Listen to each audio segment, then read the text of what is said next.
Hello and welcome to On the Record with me, Shereen Bhan. Today I have with me a best-selling author who's been writing for over 2 decades now. He's got 1.8 million followers on Instagram. He's a life coach, a motivational speaker, and much more. Robin Sharma, it's an absolute pleasure to have you join us on CNBC. Thanks very much for your time today. Of all those labels that are attached to you, which one do you most identify with? I think human being.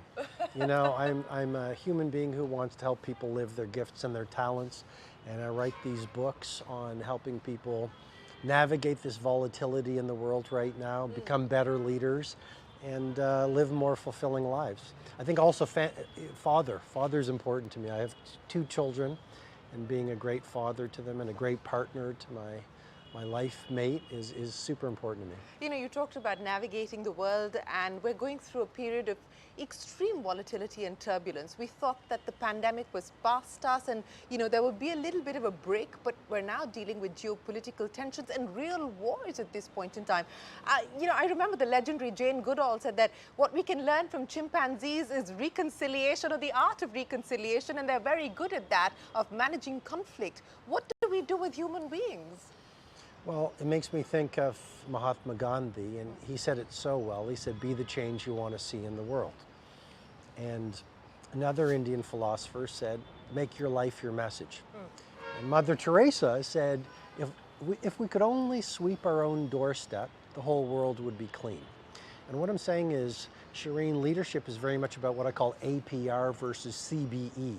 Leaders are about APR, absolute personal responsibility. What can I do today to become a better person, to manage my time better, to join the 5 a.m. club, to be more productive in this age of digital distraction? So what can we do? Victims are all about CBE, complaint, blame, and excuse. So what can we do? We can understand that the world reflects who we are. How do we build a better world?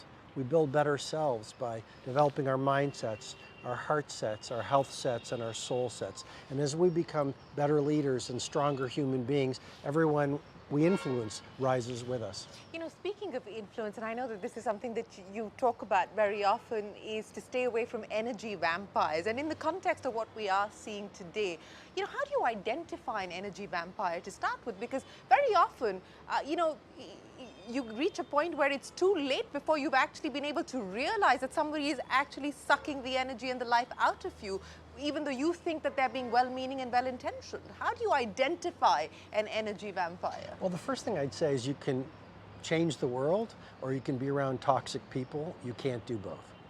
And how do you identify an energy vampire? You use joy as a GPS. So in the 5 a.m. club, there's actually a model called Joy as a GPS.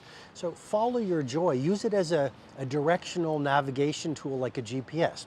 Who are the people that when you're with them, they lift your joy? Those are the people that belong in your life. And then to answer your question directly, ask yourself, who in my life, every time I'm with them, they suck my joy, they degrade my joy. When I leave them, I just feel terrible. Those are the energy vampires. Sometimes people say to me, well, Robin, that's my mother, that's my husband, that's my wife. You know, we have all the choices that feel right to us. Maybe it's a best friend. Maybe let them go and love them from afar. But letting go is the hard part, isn't it? What's the way out of that? Well, maybe learning to let go and learning to break patterns, because we fall into patterns which provide a degree of comfort, even though they might be toxic for us. But there's comfort in patterns. How do we break that? Well, isn't that interesting? Sometimes the people who are worst for us, or the activities that are worst for us, we stay in those activities because, as strange as it sounds, and I know you're suggesting this, as strange as it sounds, we're safe there. So how do you break free of it? You ask yourself, what's the cost? You fast forward to the last hour of your life and you say, what kind of life do I want to stand for? When I'm on my deathbed and I survey my life and I look back at it, how will I have wished I will have lived? And who must I carry with me along the journey for me to live a great life? And we have to make tough choices. Building a great business, you make tough choices. Building a great team, tough choices. In love, you have to make tough choices. And you have to ask yourself, is this person healthy for me? how important is me living my best life and then make the tough choices. You know, you talked about teams. So here's one that I'm going to ask you. If you were in the dressing room with the Indian cricket team today and we're collectively dealing with this heartbreak of over 1 billion people at this loss, what is it that you would say to them? Because, you know, while you go through this process of having to deal with defeat, when especially victory was so close, how do you recover from that? So I don't know enough about cricket. I know there's the World Cup and I know there's the heartbreak that just happened, but I don't know enough about the specific situation. Well, I've worked with a lot of top athletes, some of the best in the world. Number one, there's always next season. Number two, what makes a great champion is not the defeat, it's how you exploit the defeat to come back even stronger. Number three, you've got to protect, you've got to use your stumbling blocks to make them into stepping stones. Number four, a lot of athletes have a heartbreaking defeat. Where are they the next day? They're in the gym working on coming back even stronger. So it's protecting your faith and using the setback, even in life. We have a choice. We can be a victim, allow it to make us bitter, close us, or we can say, how can I use the difficulty to make the changes I need to make and come back even stronger the next year. You know, you spoke about the fact that you work with so many high-performing athletes. And I know that you talk about how we go through these cycles of high performance and then the need for deep recovery as well. What are the key attributes that you would sort of, if you were to make a grid, that you believe articulate a champion's mindset? So, if you look at Mike Tyson, when Mike Tyson was at the top as a heavyweight champion of the world, he was absolutely dominant. And he said he only did 3 things when he was top of the world. Number one, he trained.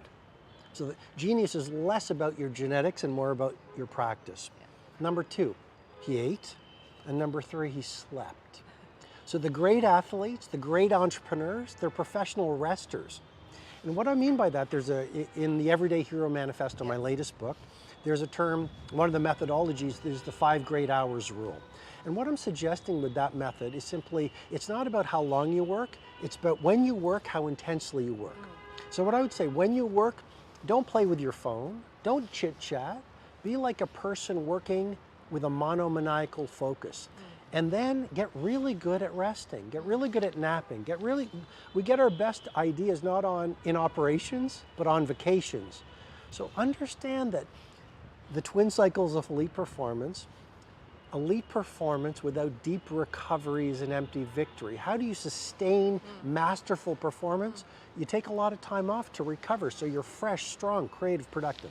You know, you talked about Everyday Manifesto, which was the book that you wrote through the course of the pandemic, and I remember you said that this was in many ways your most personal book.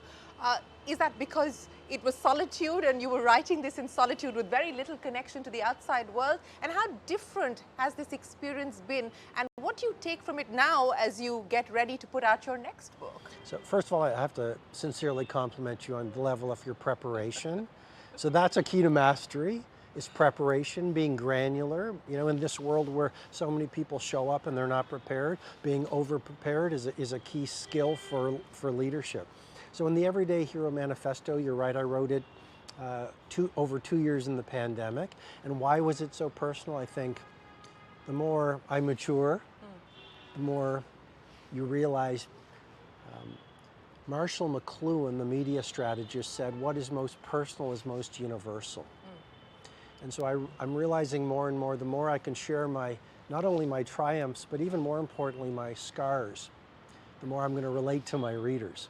And so in that book, my goal was to share what I've gone through to help people navigate difficulty, but also navigate success, because success is really dangerous. You know, when you're at the top, you talk about the athletes. When you're at the top as a champion, that's when you stop training. It's when you stop looking at the game tapes. It's when you start coasting. Same as an entrepreneur. So what I tried to do in that book is write a very honest book and a very personal book and a book that would really help people.